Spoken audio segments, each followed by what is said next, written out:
Hello my crochet friends, this is Sarah from Ned and Mimi Crochet, and in this video I am so excited to show you how to make this gorgeous Tunisian crochet blanket.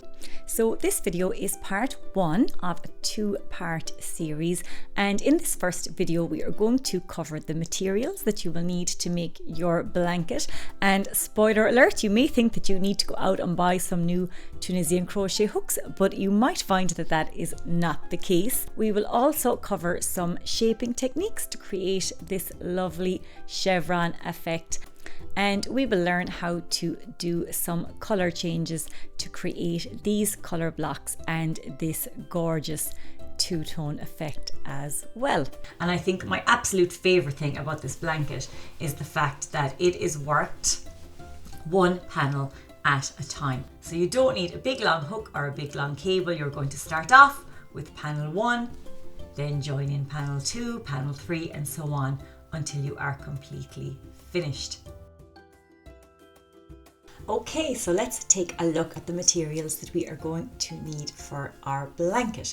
So you are going to need a worsted weight yarn, and I have used Heatherly from We Crochet, and this is a lovely soft blend of acrylic and merino wool, so 80% acrylic and 20% merino wool. Now, to work the colour blocks as I have in my blanket, you are going to need 5 different colours.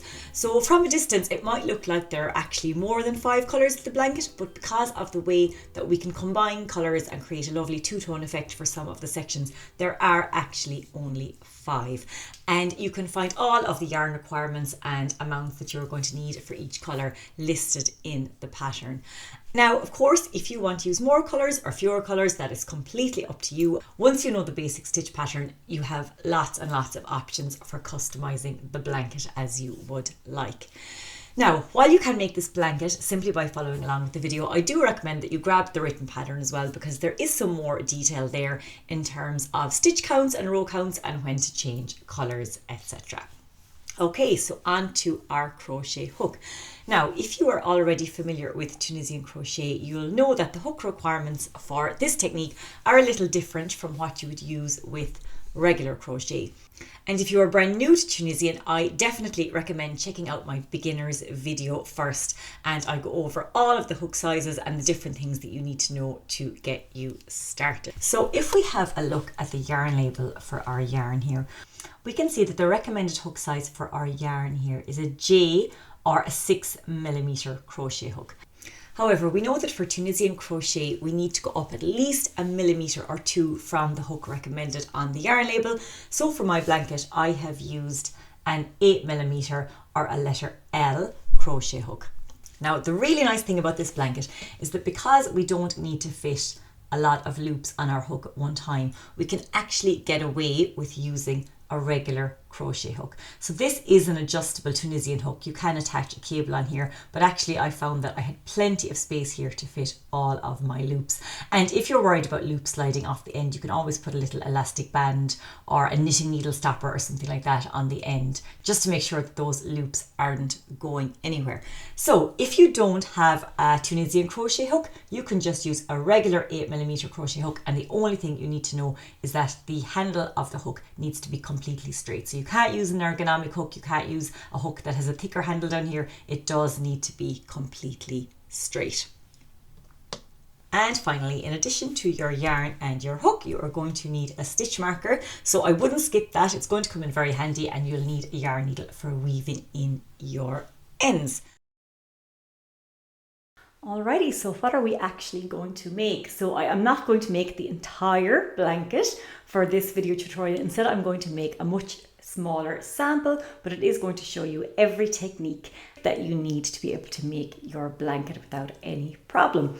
So I have a small swatch here that I have done with different color panels. I have worked the first panel on its own, and then I have worked the second panel joining as I go along here, and I think the result is beautiful. Actually, I think it's really seamless, and even if you look very closely, it's pretty impossible to tell that these panels have been worked individually, that it hasn't been worked all in one piece.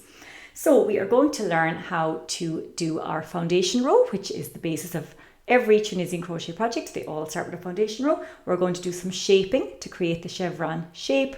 We're going to learn how to change colors, and we're also going to learn how to do this beautiful two-tone effect that looks woven, and I think that's really, really beautiful. We're also going to cover how to finish off the top of our crochet project, so binding off there for a really neat finish, and then finally we are going to look at how we join in for the second panel here and then use the join as you go method as we work up along.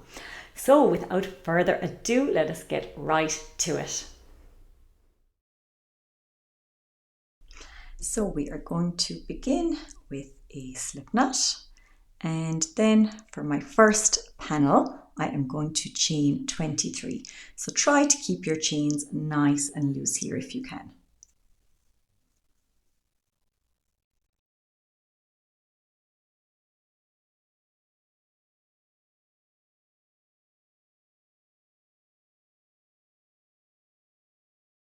Alrighty, so there is my starting chain. So it is a really good idea, if you can, to keep this very last chain even a little bit looser than the others, and you'll see why in a minute. So let's have a look at our chain. So if we lay it out flat here, we can see that this is the front of the chain, and then if we flip it over to the back, you'll see that we have all these little back bumps all along there. So those bumps are where we are going to work into for our very first row. So let's get straight to it. So we're going to skip the first chain from the hook, and we're going to start working into the back bump of the second chain here. So what we're going to do is just insert our hook into that back bump, yarn over and pull up a loop, and we're going to leave that loop on our hook. And we're just going to continue picking up loops in those back bumps all the way along the chain. Now I am going to pause here for a minute, and I'm actually going to pop a stitch marker into that chain that we skipped. So remember that one that we were trying to keep nice and loose? That's the one that we're going to mark. So I'll just get my stitch marker here, find that chain, and it's already tightened up a little bit on me, but there we go. So we'll just go through both loops of that chain, and we'll just leave that stitch marker there for later. And that's just going to be the position where we join in for our second panel, and I find that it's a really good idea to have that marked because it makes things much easier. So I'll just continue on with the forward pass of this first row. So with Tunisian crochet, each row is worked in 2 steps. So the first row is our forward pass where we're picking up the loops, and then the second row is our return pass where we're working off those loops all the way back to the start. So let's just keep going with this first forward pass.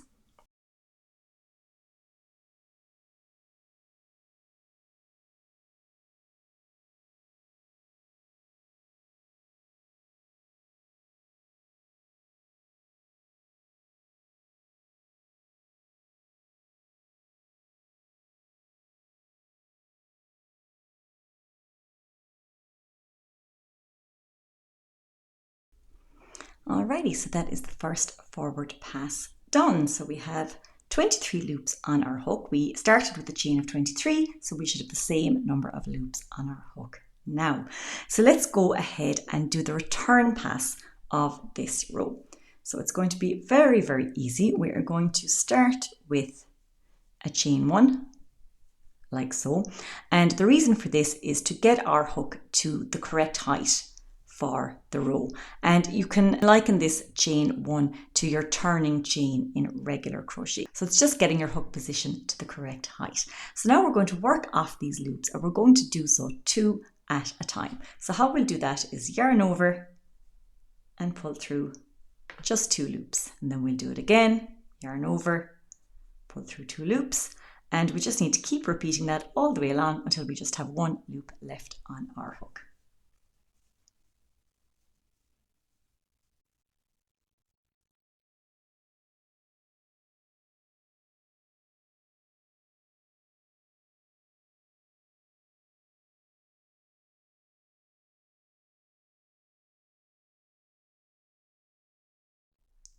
Okay, so there is row 1 done. So in Tunisian crochet, this is called our foundation row, and this row is always the same. No matter what stitch pattern you're making, no matter what kind of shaping you're planning on doing later on, you'll always start with this foundation row. So now we are ready to get into the shaping portion of this pattern. So what we want to do is create a V shape like so. So we need to turn our row into this kind of a shape. And how we're going to do that is by increasing at the start of the row and increasing at the end of the row, and then doing a decrease in the middle just to pull these stitches in together. So let's go ahead and do that now. So there are a number of different ways to increase in Tunisian crochet, and I'm going to show you what is probably the easiest one to do, and it is simply by adding an extra yarn over. So in Tunisian crochet, each stitch gets a loop on the hook. So basically we just need to add a loop to our hook to add a stitch. So we'll just yarn over before we ever make our first stitch, and that is our increase done. So it's as simple as that. So now what we're going to do is work the Tunisian simple stitch. So to do that, we just need to insert our hook under each of these vertical bars, pulling up loops all the way along the row as we did for the foundation row. So we'll insert our hook, yarn over and pull up a loop.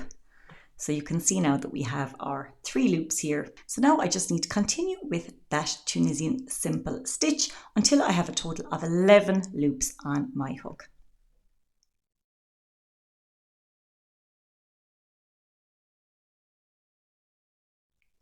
Alrighty, so here we have 11 loops. So we had the first loop on our hook, we have our increase, and then we have 9 loops from our Tunisian simple stitch.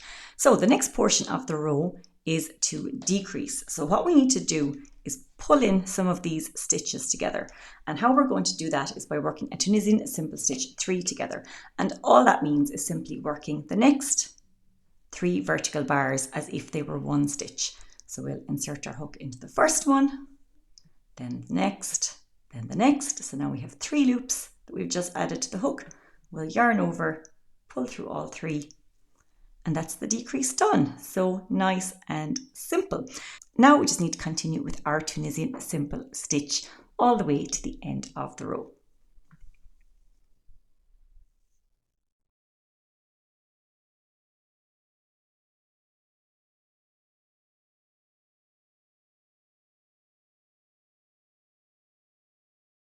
Okay, so I'm almost at the end of the row and I just have one more stitch left to work to finish it off.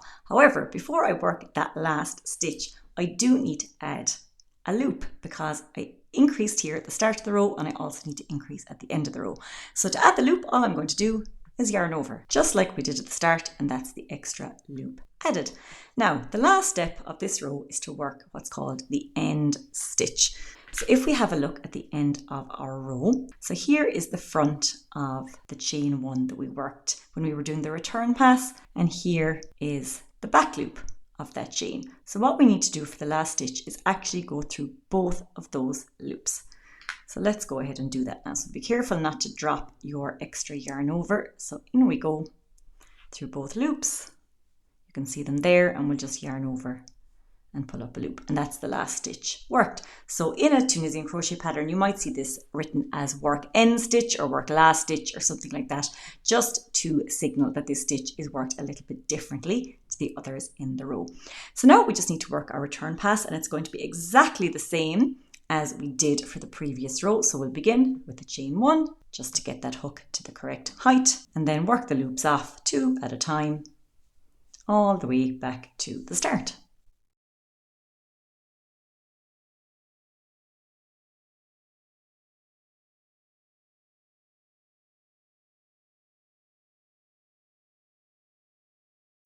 Alrighty, so that is row 2 done, and now we can see that our chevron, our ripple shape, is starting to form. So the good news is that once you know how to work this row, you can actually make the entire panel. So you just need to keep repeating row 2 for as long as you need to, but of course there are going to be some color changes in there. So I'm going to go ahead and I'm going to work another 3 rows of this color, so I'll have a total of 5, and then I will show you how to do the very first color change to create the next section. So away I go. So I'm going to yarn over to add my loop. Now do be careful here that you don't skip this vertical bar, because this was actually the yarn over from the previous row, and sometimes it can get a little bit hidden in there, so do make sure that you get that. So there we go, that's our first Tunisian simple stitch done, and then we'll just continue on until we reach the decrease. So again, we'll have a total of 11 loops on our hook before that decrease stitch.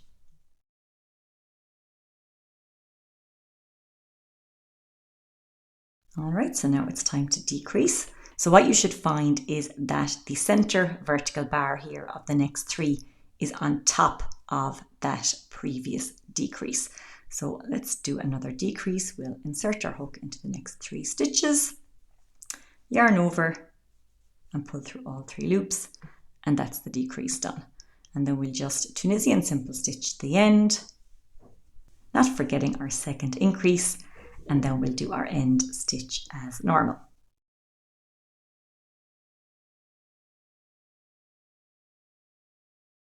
Okay, so increase time, and then let's do our end stitch. So there we go, through both loops, yarn over and pull up a loop, and that's the forward pass done. And I'm just going to complete the return pass as normal with my chain 1 and then working the loops off. So I'll go ahead and I will work with this colour until I have a total of 5 rows, and then we will do the first colour change.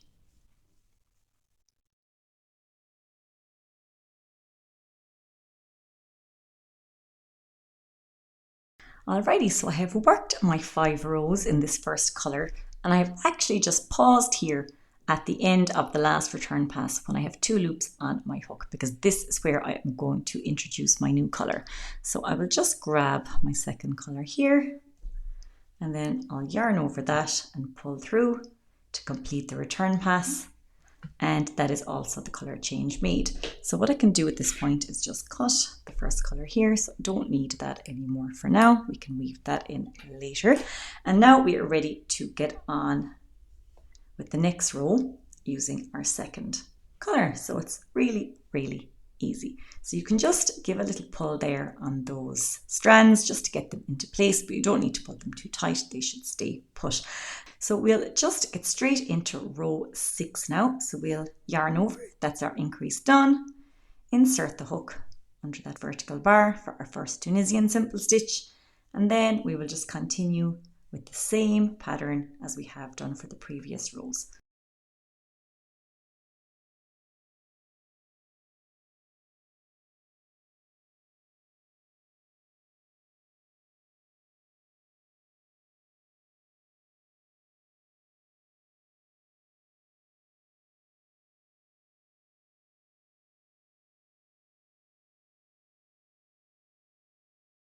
Increase at the end, and then work our end stitch as normal. And now we can just return pass exactly as we've done previously. So we'll chain 1 and then work the loops off all the way back to the start.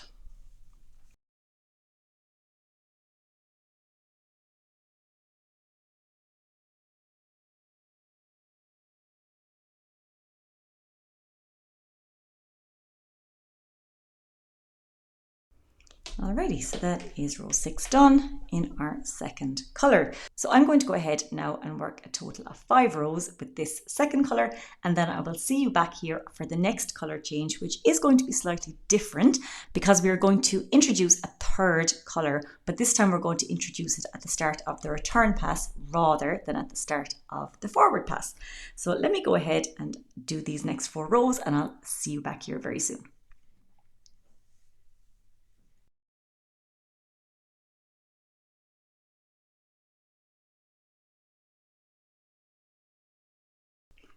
Alrighty, so we have done 5 rows of this second colour.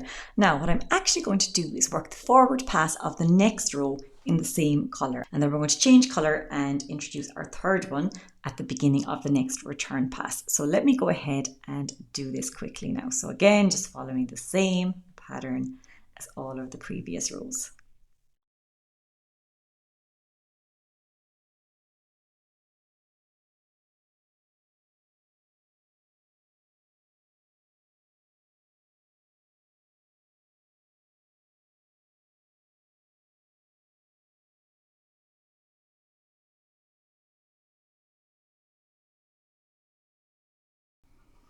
Okay, so that's the forward pass done. And now for the return pass, we're going to join in our third colour. So let me just get that here.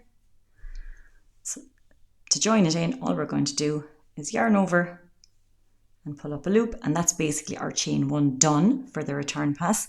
And we can just leave both strands hanging on there. So we're not going to cut this first one, we're going to leave that there because we'll be using that a little later, and you can tighten it a little if you want. And now let's just go ahead and do the return pass. So again, yarn over, pull through 2 loops, and so on all the way along.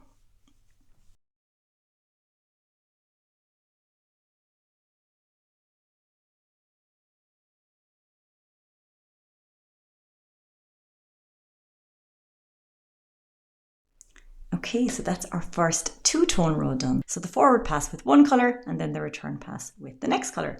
So now we're going to alternate between these 2 colours for a total of 5 rows. So we're going to do our forward pass with this current colour, so just as normal. And then when we get to the end, we will yarn over the previous colour and do the return pass with that. So for the colour blocks that I have done in this pattern, I have decided to keep each colour block the same number of rows. And for that to work with this 2-tone technique, you are going to need an odd number of rows. So that's why I have picked 5 rows for each colour here. So if you work an even number of rows, you're going to end up with slightly uneven colour blocks. So that's why we go for the odd number.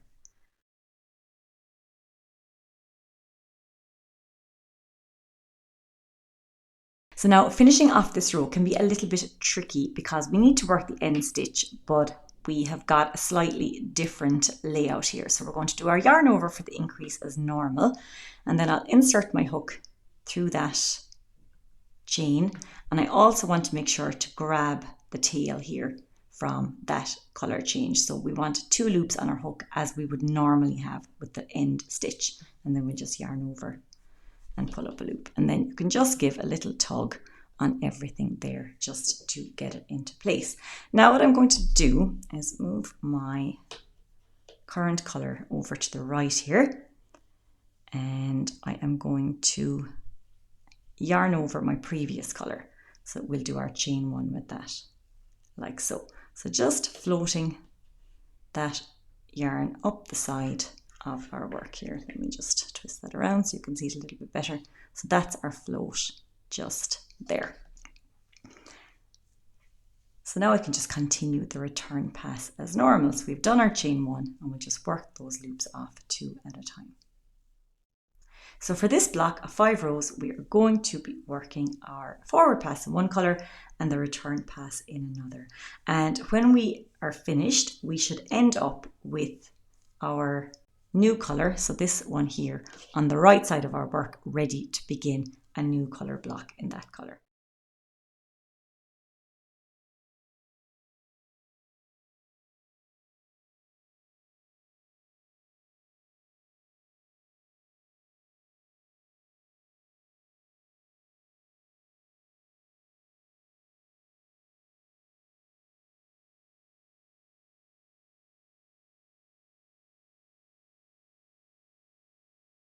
Now again, with this colour change, we are just going to keep our current colour to the back and to the right, and then yarn over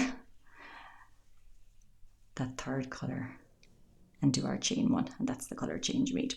Okay, so I'm just going to keep going and I'll see you back here once I have done 5 rows of this colour block.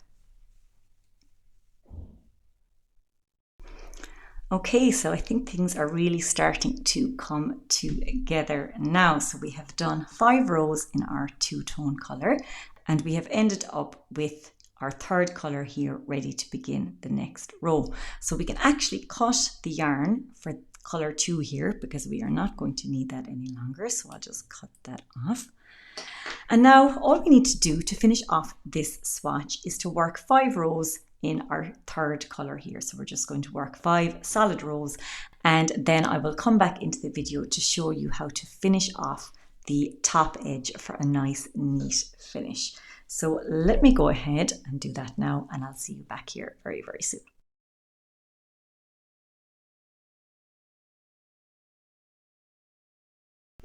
Okay, so I have finished my final colour block, and now all that's left to do is work a bind off row. So if you are a knitter, this might be a familiar term to you.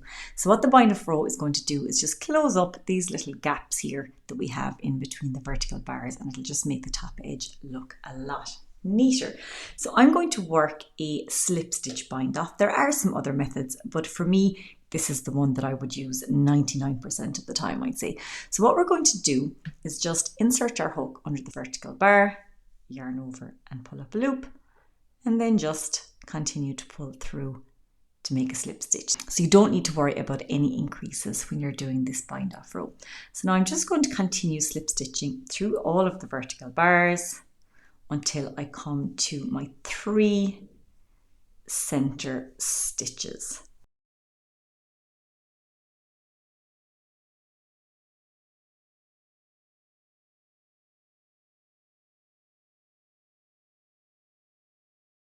Alrighty, so here are our 3 center stitches, and I'm actually going to slip stitch the 3 of those together. So I did experiment a little bit with this to see if it looked better if I did them individually or together. So you might find it helpful to keep your yarn to the front of your work here when you're doing this slip stitch. And there we go. So you don't really need to worry that you missed the increase at the start. The edge is still going to be really nice and neat. So now I just need to keep slip stitching all the way to the end.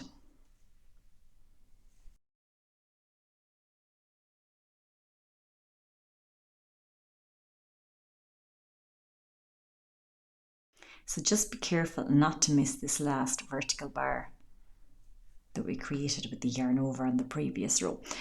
All right, so now we're at the end of the row. We need to work one more slip stitch, and we're just going to do that in our end stitch as normal. So again, going through both loops, slip stitching through there, and that is our bind off row done. So now we can just grab our scissors, cut the strand of yarn, and then just fasten off as we normally would. And that's the first panel done.